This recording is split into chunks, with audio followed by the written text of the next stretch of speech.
მუქარა მერაბდვალიშვილს რუსი მებრძოლი პიოტր იანის სახალხო განცხადება. ეს ამაზე რზენია. ილია თოფურიამ განქორწინებაზე ისაუბრა ქართველი მებრძოლის სულის ტკივილი. როგორ გამოაგდო ესპანეთმა საფრანგეთი მსოფლიო ჩემპიონატიდან. და კილიან მბაპეს განცხადება, რომელშიც ფრანგმა ფეხბურთელმა მწვრთნელი შეარცხვინა. რუსი მწვრთნელი, რომელიც კვარაცხელიას დღემდე ვერ მოეშვა. რა განცხადებას აკეთებს სიომინი? ეს ცეცხლოვანი სიახლეები ჩვენს დღევანდელ ეპიზოდში. შევეცადოთ მივაღწიოთ ჩვენს ლაიქ მიზანს და ავიყვანოთ ეს ვიდეო 1000 მოწონებაზე. მე ვფიქრობ, რომ ამას შეძლებთ. მადლობა შენ, თუ ჩემი ეს პატარა თხოვნა გაითვალისწინე. ახლა კი ვიდეოზე გადავიდეთ. ილია თოფურიამ ALF Global-ს ინტერვიუ მისცა, რომელიც ჯასტინ გეიჯისთან ჩხუბამდეა ჩაწერილი. ქართველმა მებრძოლმა საკუთარ პირად ცხოვრებასა და ყოფილ მეუღლესთან ჯორჯინა უსკატეგისთან განქორწინებაზე ისაუბრა. ველოდებოდი თუ არა რომ ასე მოიქცეოდა? სიმართლე გითხრათ არ ვიცი. ცხოვრებაში ყველაფერი ხდება და ალბათ არ ველოდებოდი რომ ასე მოიქცეოდა. მარტივი ნამდვილად არ არის, როდესაც ასეთი სიტუაციების გავლა გიწევს. ყოველ დილით ჩემი ქალიშვილის და ჩემი ოჯახის გვერდით ვიღვიძებდი და წამიერად ეს ყველაფერი შეიცვალა. ეს ყველაფერი წამართვეს. რთული იყო. ეს ამბები გავიარე და ჩემი ქალიშვილისა და ოჯახის გამო მომიწია გამოსავალი მეპოვა. საბოლოოდ ყველაფერი კარგადაა. დიახ, ეს იმედგაცრუება იყო. არავის უნდა ოჯახს დაშორდეს, განსაკუთრებით, როდესაც პატარა ქალიშვილი გყავს. ცნობისთვის ილია თოფურია და მისი ყოფილი მეუღლე ჯორჯინა უსკატეგი 2025 წლის აგვისტოში დაშორდნენ. მათ დაშორებას თან ახლდა მწვავე დავა შვილის მეურვეობასა და სამართლებრივ საკითხებზე, რომლის დროსაც უსკატეგიმ ოჯახში ძალადობის შესახებ საჩივარი შეიტანა. თუმცა მოგვიანებით ის უკან გამოიტანა. როგორც მოგვიანებით გაირკვა, სასამართლომ ილიას მხარე დაიჭირა და მხარეებმა შეთანხმება დადეს. მართლაც ძალიან რთულია საყვარელი ადამიანის დაკარგვა, მით უმეტეს, როდესაც ასეთ იმედგაცრუებას ხედავ, როდესაც შემთელი შენი ცხოვრება აწყობ გეგმებს და ხედავ ერთ სურათს. საბოლოოდ კი ხვდები, რომ ცდებოდი. ჩვენებურად გავამხნეოთ ილია კომენტარებში და დავწეროთ #ილია შენთან ვართ. პიოტր იანმა მერაბდვალიშვილს მესიჯი გაუგზავნა. რუსი მებრძოლის ვიდეო სოციალურ ქსელში გავრცელდა და UFC სუპერმსუბუქი წონითი დივიზიონის ჩემპიონმა მანქანას მიმართა. მერაბ, შენ მისაღებს მიიღებ, ამის პირობას გაძლევ. განაცხადა პიოტր იანმა. როგორც მოგეხსენებათ, იანმა ბოლო ბრძოლა 2025 წლის დეკემბერში გამართა და დვალიშვილი მსაჯების ერთსულოვანი გადაწყვეტილებით დაამარცხა. მერაბთან გამარჯვების შემდეგ იანს ზურგის ოპერაცია ჩაუტარდა. შემდეგ კი კიდევ ერთი ქირურგიული ჩარევა დასჭირდა. მანქანამ რამდენჯერმე განაცხადა, რომ UFC-ს წარმომადგენლებმა შეატყობინეს, რომ მისი მომდევნო მეტოქე სწორედ იანი იქნება. ორგანიზაციას ტრილოგიის გამართვა სურს, თუმცა ჯერჯერობით უცნობია ეს როდის მოხდება.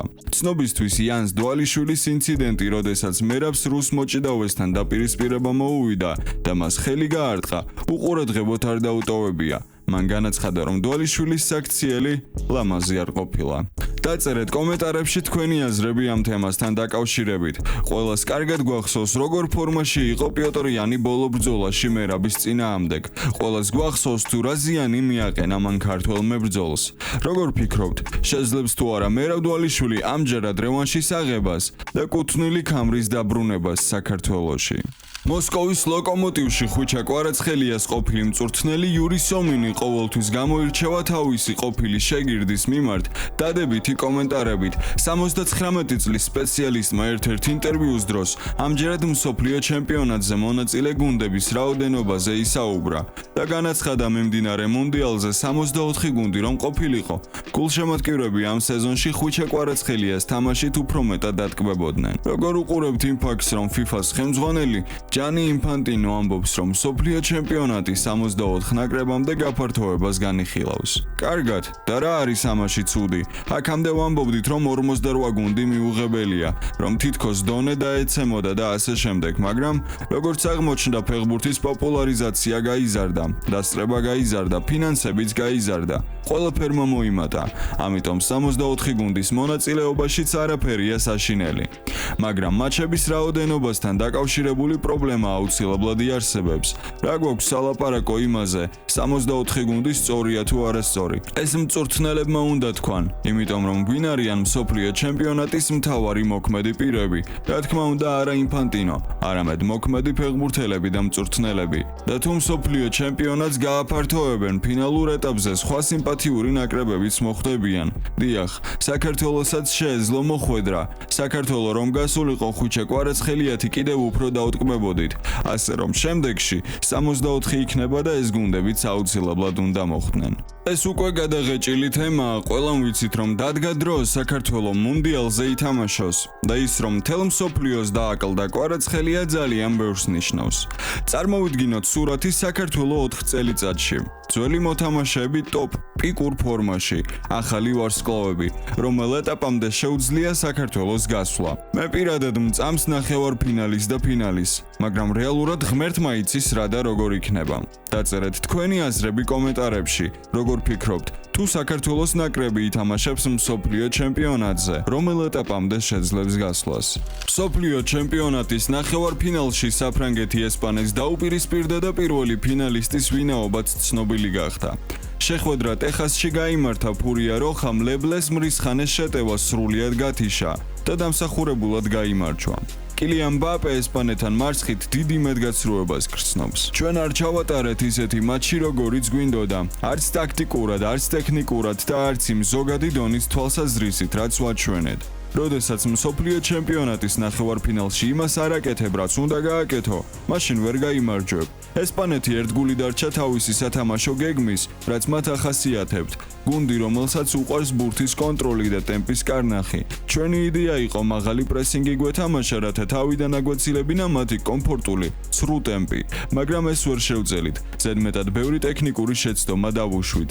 ვერ მოვახერხეთ მათი დაჩაგვრა, ეს ყველაზე მეტად გჭირდებოდა. ჩვენ მივეცით მათ უფლება, თავად ეკარნახათ ტემპი, ჩვენზე იყო დამოკიდებული ძალათა ბალანსის შეცვლა და სწორედ აქ დავმარცხდით. თავიდანვე იმ პრესინგის მიუხედავად, რასაც ვაკეთებდით, ნახევარ-დაცვაში ყოველთვის 3-2-ის წინააღმდეგ აღმოჩნდით. ფაბიან რუისსა და როდრის ბევრი დრო ჰქონდათ ბურთით სათამაშოდ. პრესინგის დროს კომუნიკაცია გვაკლდა, საჭირო იყო კაცი-კაცზე თამაში, რათა ისინი გვეიძულებინათ ჩვენთან ერთად ერბინათ, რადგან ესპანეთი ისეთი გუნდია, რომელსაც ბურთის გარეშე სირბილი არ უყვარს. მაშინაც კი, როცა ბურთს ვიბრუნებდით, ტექნიკურად პირველი პასები და პირველი შეხებები არ შეესაბამებოდა მსოფლიო ჩემპიონატის ნახევარფინალის დონეს. როცა ამ ყველაფერს ერთად კრებ, შედეგი არის მარცხი. ცნობისთვის ფინალურ შეხვედრაში ესპანეთი არგენტინასა და ინგლისის ნაკრებს შორის გამარჯვებულს დაუპირისპირდება. მეორე ნახევარფინალი დღეს თბილისის დროით 11 საათიდან დაიწყება. დაწერეთ კომენტარებში, ვის გულშემატკივრობთ და როგორ ფიქრობთ, რომელი გუნდი შეძლებს ფინალში გასვლას, არგენტინა თუ ინგლისი და საერთოდ რას ფიქრობთ, ვინ მოიგებს წლევანდელ მუნდიალს. დღევანდელი ვიდეო კი დასასრულს მიუახლოვდა. დარწმუნებული ვარ, რომ მოგეწონათ ან როგორც მინიმუმ რაღაც ახალი გაიგეთ. აუცილებლად გამოიწერეთ არხი და დაალაიქეთ ვიდეო. მე კი ძალიან მალე დაგიბრუნდებით ახალი, უფრო საინტერესო სიახლეებით. მომავალ შეხვედრამდე და აბა, წარმატებები.